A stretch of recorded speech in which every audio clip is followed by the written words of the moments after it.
what's up? It's your boy Jug. We is back with another video for y'all, back with another story time, you heard? With this one, I'm gonna really need y'all opinions and let me know what y'all think on this one. As you see in the title, I'm probably gonna title it something like, should I forgive the homie? Or something to that extent, like, was I wrong? Or whatever, you know what I mean? With this story time, we're not going all the way too far back in the life. This story really mainly just takes place like just within the last few months, for real. I'm not gonna say the homie's name or the ex-homie's name, however you wanna look at it. So don't think I'm gonna sit here and expose who it is. Yes, it's definitely someone y'all seen on camera before if you watch my old videos and all that. No, it's not gonna be someone y'all probably think or try to guess. So let's get straight into it. So my whole mentality is I've been trying to elevate my life and those around me, kind of like how I said when I first started my YouTube channel, you know what I mean? So had this ADT job. The earning potential was high. They had like a 19-year-old in there making like $120,000 a year. So I'm like, oh yeah, this gonna change my life. It didn't, unfortunately. Your boy tried sales, it didn't work out for him. So I had to keep it pushing. Didn't want to necessarily go back to whatever the old ways is allegedly supposed to be. So I'm like, you know what? And even with that, even if y'all go back, I always kept a job, a hustle. Like, I ain't never been scared to work. My grandfather taught me how to work with my hands. I done painted houses before. I done did all that. But all I'm saying is, like, after I lost the AT job, I was like, you know what, man? We pushing 30. We finna hop back in the trap. We finna scam. We finna go crazy. Then I was like, you know what? I had a homie who was doing Lyft at the time, and he was making good money. I'm like, dang, I didn't know he was making that type of money for Lyft. Yeah, you driving a lot, but you making good money. So I'm like, you know what? I signed up too. My boy that actually I got put on Lyft through, he was an idiot. He messed up his whole thing, getting into it and fighting with passengers or whatever. That's another story for another time, I guess. But yeah, I started doing a Lyft. I started making decent money. Yeah, my ting go up and down. My ting go up and down. So sometimes it's good, sometimes it's not. We dealing with life and bills and all that. So the money fluctuating, you know what I mean? I ain't gonna act like the money was coming in, but I ain't gonna act like I was just racked up shorty or whatever the case is right after we started lifting. But it was good money. I was getting what I needed to do done. Everything was going cool. Then boom, my first month of doing Lyft. Right, so my grandfather on my dad's side, my dad's dad had passed away. So I went to his funeral and I came back and I was starting to get back in my little groove of, like, you know, hustling and all that. Then boom, a lady hit me. A lady hit me in traffic when I got a passenger in the back, you know what I mean, while I'm doing Lyft. And for my UK people, if I don't have Lyft is like Uber. I should have been specified that. But yeah, a lady hit me. So I got kicked off of Lyft for a month. I was down for a month, not working.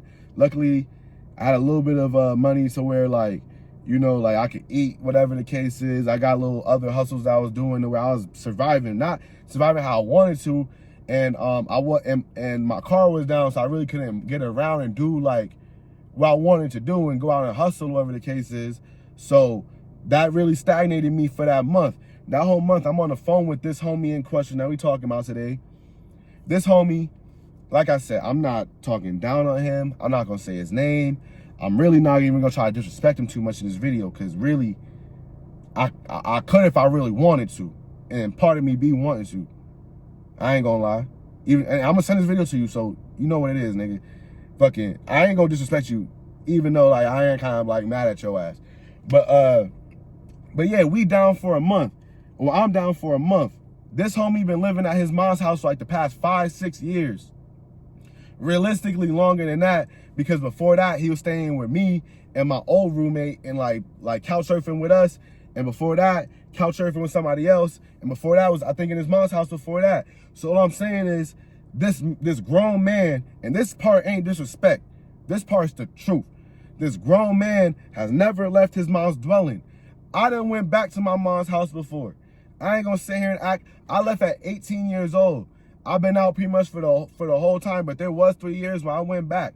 So I ain't gonna sit here and act like I've been out just thugging it since 18 the whole time. I ain't never went back to my mom's house. I definitely went back to my mom's house before. And every like 2 to 3 months, he hit me up. Hey, Jill, let's get an apartment together. When your lease gonna be up? When your lease gonna be up? Let's get an apartment together. And my whole thing is, bro, at this point in life, I done been evicted for roommates getting shot, roommates selling weed, us smoking it out, the dogs. I done had so many evictions, so many kickouts behind the homies. I don't want no roommates, bro. I'm a grown man. I got this apartment to myself.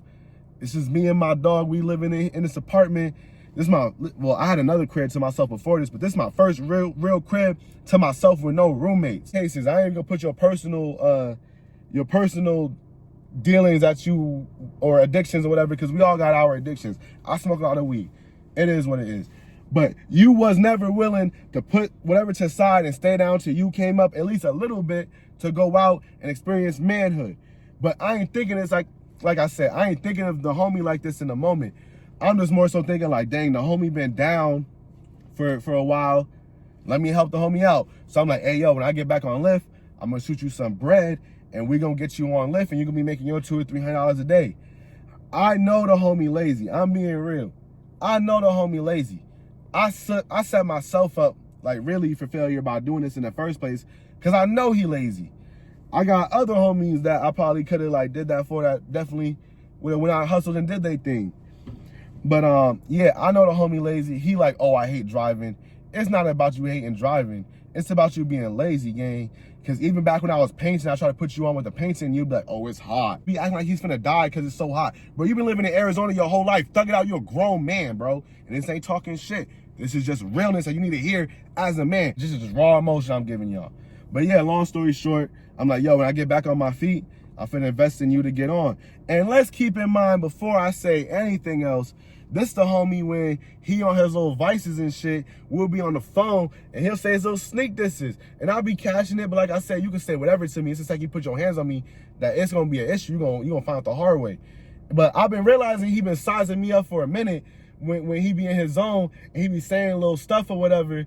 Like, I swear I heard him call me like a bitch before, and not like me and the homies, we call each other bitches or whatever, but like a serious, like, Jay, you a bitch. Like, oh yeah, nigga, show me you a bitch, because I was waiting for the day he did something stupid. You know you ain't won no fade yet, nigga. I don't know why you want to start with me, because we could look at my history. I've been noticing, bro, been having a little energy, but I still got so much love for the homie. I still try to put him on, because I'm like, bro, you gonna see how real this love is one way or another. Head ass. But yeah, I'm like, yo, bro, when we get back on our feet, because the whole time he going through it with his mom and his brother and whatnot, and he on the phone telling me like, yeah, bro, I need to get my own spot, I need to get up out of here. So like, I bet when I get back right, I'm gonna shoot you some bread. I get back right, I shoot him some bread. I didn't shoot him the bread directly when I was supposed to. Like I said, I got my own bills. I got a car note. I got whatever I need to pay. I got my own grown man bills. It ain't on me to put no grown man on. It's on yourself to have that hustle in you to go out and get it no matter what. I invest in bro to get on the lift. So boom, bro start hustling. Everything cool. He's showing appreciation. He being hella appreciative of me. And you know what I mean? Whatever. When bro started the lift, it was at a real weird time. It was right around Christmas time. Everybody just spent their money on Christmas presents.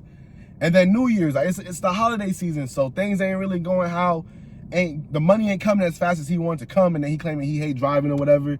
And then we gonna be real, bro. He will go out drive for like 3 or 4 hours and then go to his sister's house and then call me and pretend like he working or whatever. Then I get on Clubhouse and I see him on Clubhouse fucking bitches and shit. And this is gonna get to the fallout later on. But I'm just noticing like he bullshitting, like he over here telling me like, oh yeah, I'm finna go work. They go to his sister's house. I know the difference between this dude and when he's sober, but he's trying to play me like I'm stupid. So I start getting annoyed with dude. I'm like, bro, you really a grown ass child, bro. So yeah, it's getting to the point where he keep on giving you the merry-go-around, whatever the case is. Maybe he wasn't seeing the type of money he was supposed to be seeing from Lyft. Like I said, it was a slow period, cool. You're supposed to stay down till you come up. Stay down till you see what Dylan was seeing, where he was seeing the X amount of hundreds of dollars a day or whatever the case is.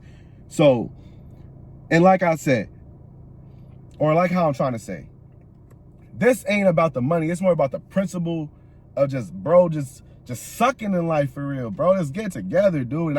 And I am far from perfect. I be having money issues. I'll spend my money. Bro, we ain't gonna go in on me, bro. I be having my own issues too. I ain't trying to act like I'm perfect. This is a story time. And I just want to give the insight on whether I should piece it up with this nigga or not. And I know that the way I'm probably telling the story probably sound like I should, but realistically, I shouldn't. But yeah, we gonna get to all that. But yeah, I try to put bro in position. I'm noticing bro bullshit. He not going hard. He's not going hard at all. And I'm telling him, and look, I'm telling him too, I'm like, yo, hit work during these certain hours so that you can see the most money. He will not listen to me, go out and do the complete opposite of what I said. If I say work at night, he'll go work in the morning when it's slow on a Sunday night after everybody just party all Saturday. Why are you going out at this time? You go out early on Monday, Tuesday, Wednesday, Thursday when people going to work. You go out late Thursday, Friday, Saturday, whatever, when people is going out to party because it's a party day. So I was really trying to put bro on. But yeah, long story short, I know I keep on saying long story short, I'm trying to work on my vocabulary and whatever. But just getting to the point, I know his bro was bullshitting, and I know he loved Clubhouse. So I get on his Clubhouse one day because he had just bullshitted me. I call him, I'm like, hey, yo, what you on? He's like, oh, yeah, I'm working, yada, yada, yada. Getting to it. So I'm like, okay, cool, bet. I go on Clubhouse, I see him in there on a room with some girls and some UK niggas. So I'm like, oh, no, I'm finna bleed, bro. Bro finna get it. As I go right in the room, I start bleeding him, start telling him, like, yo, dude at his mama's house. He should be out working right now. He lazy, yada, yada, yada. And I'm wrong for that as a human or as a homie. I'll admit that. That's where I was wrong because I shouldn't have did that publicly or whatever the case is. But at the same time, I felt like, bro, you need this type of embarrassment on this app so you can get back to reality, bro. Because you sitting on Clubhouse all day telling these girls you film directors, telling them you up, telling them you got this. I feel like I like a sitch even the way how I'm explaining it and whatnot, and just looking at myself right now. I'm like, you look like a hoe right now. I do that. Basically, we get on the phone or whatever. One of the homies three-way it. Dude talking about, yeah, I want to fight you, come to my house. You want to fight me, come to your house? Didn't your brother and them just get arrested a few years ago just smoking in front of your mom's house? Don't your mom live in an HOA neighborhood? Ain't that your mama house where your mama lay her head? Why would I go over there messing with that lady home for? Grow up. And this is my issue with bro. He's so child-minded. Like grow up, bro. Bro, you weird, gang. First of all, nigga, I'm from the East Coast. Yeah, I get it. I've been out here on the West and all that, and I politic like a West Coast dude. But we ain't meeting at the park or none of that. You know how I play, bro. You know how I play. I catch niggas in traffic and put them to bed. Off the bat. Off the bat. That ass. Shout out for extras. But yeah, bro, like, we ain't doing all that. We ain't doing all that. I ain't no gang member, bro. Nah, we ain't doing all that. I know I say Crim, I say Crip, I know I be with the Blues and put the 2 C's, but I ain't no gang member. I ain't got no official put on nowhere, nigga. I ain't got no older homies telling me I gotta link up for no phase. That's out. We not doing that. So yeah, especially not at your mama house. That's out now. I'll catch you in traffic and punch on you when I see you then, if it's really that. But yeah, and like I said, and another disclaimer. Like I said, I was on the phone with bro. I was trying to mediate it, and I told him, at the end of the day, it's no smoke with me. I don't want to smoke with you, bro. If I see you in traffic right now, I'm not gonna run up and punch on you. I'm just saying what it is, if it's that. If it's that. What it is, if it's that. We not doing this childish meeting up at the park. If it's that, it's that. When we see each other, me and bro fall out, we start talking. I start being petty. I start hitting up bro's little brother, telling him like, hey, bro. And this is where I was wrong again. Hey, bro, you the king of that house. You the man of that house. Hold your head up, king. Just being a little stupid shit, trying to get under bro's skin and whatnot. So we gonna fast forward. My dog died. The apartment burned down. You know what I mean? Last week, I was in a real sentimental type mentality. I hit bro up. He didn't answer. I guess he was in Mexico, lost his phone, whatever. But I was, you know what I mean? I was in a real sentimental mood. If bro had talked to me last week, this video probably would have never happened. But obviously, you was in Mexico, you lost your phone. It wasn't meant to happen. We wasn't meant to be cool again, nigga. But yeah, I tried to reach out to bro. He didn't answer. I'm like, all right, fuck it then. It wasn't meant to be. So last night, the homie that's been trying to mediate things, he hit me up and he's like, yo, bro, I got bro on the phone. He want to talk to you. He feel bad, whatever the case is. And I'm like, for real, I'm like, bro, I ain't want to like it is what it is. But he's like, you know what I mean? Just hear bro out. Like I said, I be having so much love for the homies that I wanted to hear bro out. So I gave bro my ear. I gave bro the benefit of the doubt. I wanted to hear him. We start talking. Bro saying, you know, he feel bad, whatever. I'm giving it to him as a man. He manned up to a lot of the whatever. And at the same time, he was saying that he quit doing whatever he did. And, you know, saying he got a job now, he doing his thing, all that, cool. You know what I mean? I respect that. You know, I don't want to see you do bad, fam. My whole principle why I got mad at you was because I want to see you elevate your life. It was never about the money. If you don't like the lift so much, do the lift until you find something else that works for you. I ain't saying do this forever, but while you doing it, do it for real. Don't be lazy. And I ain't saying your name again, so don't try to act like I'm exposing you or none of that. I ain't say your name throughout this whole video. The bro trying to make us piece it up, trying to make us talk it out. And I'm like, I'm not hearing bro out. And I started saying my piece. I started getting my piece off my chest. And this nigga cut me off, bro. And when he cut me off, I had a flashback to every argument, disagreement we ever had. And I started about the way how bro be twisting my words around, be not understanding me, be cutting me off, not be trying to hear what's supposed to be your homie out. I'm supposed to be your homie. You're supposed to hear me out, gang. And this is why I told you, fuck you yesterday, nigga. If you talking to a homie and your homie trying to hear you out, or you trying to hear your homie out, just shut up and hear your homie out. Stop trying to talk over him, because you're not going to talk over me.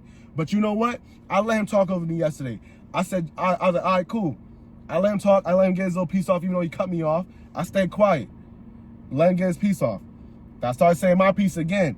But then once I started saying my piece, I had that flashback again to all the times he cut me off, anytime he twist my words around and not understood a nigga, and not even try to understand a nigga. And I got mad and I said, fuck you, and hung up. Yeah, I said it like that. It is what it is. I was feeling staticky in the moment. I don't know. But that shit just had me sick, because I'm like, bro, you supposed to be calling me to piece it up. Why you cut me off right now? I don't want peace with you. And not that it's static, like it's danger, or none of that. Just more so into me, bro, we don't gotta ever be buddy again, bro. Because when I try to help you, you told me fuck me, nigga. When I was trying to help you, you told me you was sick of me, nigga. When I tried to help you, you told me come to your mama's house and fight, nigga. So no, nigga, stand on it, nigga. Stand on that, nigga. And that's why I can't piece it up with you, bro. Cause go stand on that. I'm homeless right now, I'm gonna be real. But I'm hustling trying to change my situation. So, and I bet you, even with this video right now, I'll still go get an apartment before you, bro. I ain't trying to be cocky, none of that. And I hope this puts the battery in your back to make you go do it, bro. Cause I got so much love for you, fam. And I hope you watch the whole video through like a real one. And maybe 3-4 years from now, when you doing better, when I see a real change in a real way, bro, we could be homies again. But till then, nigga, it's fuck you.